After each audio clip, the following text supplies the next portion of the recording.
আবারও একটু যেতে চাই চট্টগ্রামে। আমাদের সহকর্মী জাকারিয়া আমাদের সঙ্গে আবারও যুক্ত হয়েছেন। জাকারিয়া, আপনার কাছে আবারও জানতে চাই, তারেক রহমান কখন তার বক্তব্য শুরু করবেন, এখন কি পরিস্থিতি দেখছেন সেখানকার?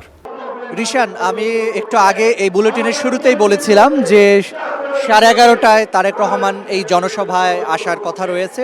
যদিও তার আরেকটি অনুষ্ঠান তিনি হোটেলে করছেন, এই চট্টগ্রামে যারা স্থানীয় শিক্ষার্থী রয়েছে তাদের সঙ্গে পলিসি ডায়ালগ তিনি সিলেটেও যেরকম করেছেন, এখানেও সেই অনুষ্ঠানে বা সেই আয়োজনে তিনি অংশ নিয়েছেন। তো যে কারণে তার এখানে 11:30টায় আসার কথা রয়েছে। সেই প্রস্তুতি আমরা যদি একটু দেখানোর চেষ্টা করি আমাদের দর্শকদেরকে, যে এখানে পলো গ্রাউন্ড মাঠ কিন্তু কানায় কানায় পরিপূর্ণ হয়ে গেছে নেতাকর্মীদের সরব উপস্থিতিতে। তাদের স্লোগান মিছিলে প্রকম্পিত হচ্ছে এই পলো গ্রাউন্ড মাঠ। তাদের প্রতীক্ষা এখন বিএনপি চেয়ারপারসন আসবেন, তাকে এক নজর দেখবেন, তার কাছ থেকে তারা নির্দেশনা শুনবেন, পরবর্তীতে ভোটের নির্দেশনা। কারণ 21 বছর পর তাদের দলীয় প্রধান হিসেবে, বিএনপি চেয়ারম্যান হিসেবে তারেক রহমানের এই চট্টগ্রাম সফর।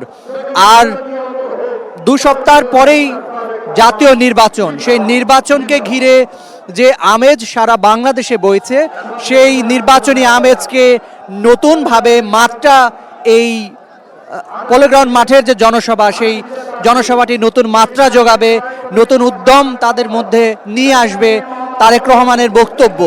এমন প্রত্যাশা আমরা এর আগেকার বুলেটিনগুলোতে দেখিয়েছি। আমাদের সহকর্মী যারা আছেন, আমাদের সহকর্মীরাও দেখিয়েছেন বিভিন্ন পয়েন্ট থেকে। আমরা এখন একটু দেখানোর চেষ্টা করছি এই মাঠ সম্পূর্ণভাবে অপেক্ষা করছে বিএনপি চেয়ারম্যান তারেক রহমানের জন্য। এই মাঠের প্রতিটি কর্মী, প্রতিটি উপস্থিতি, প্রতিটি মানুষ অপেক্ষা করছে তারেক রহমানের জন্য। প্রতিটি চোখ তাকিয়ে আছে মঞ্চে কখন আসবেন তাদের চেয়ারম্যান তারেক রহমান। যদিও নেতাকর্মীরা আমরা দেখতে পাচ্ছি এখানে বক্তব্য রাখছেন, এবং 11টার সময় আনুষ্ঠানিকভাবে এই সমাবেশ শুরু হয়েছে।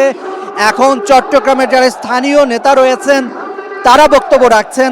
আমরা দেখতে পাচ্ছি মঞ্চে বক্তব্য রাখছেন ব্যারিস্টার মীর হেলাল, তিনি বক্তব্য রাখছেন। এবং আমরা দেখতে পাচ্ছি চট্টগ্রামের স্থানীয় এবং বিএনপির কেন্দ্রীয় নেতৃবৃন্দ মঞ্চে রয়েছেন। কিছুক্ষণের মধ্যেই বিএনপি চেয়ারম্যান এই মঞ্চে আসবেন এবং তিনি। জাকারিয়া, আপনাকে ধন্যবাদ।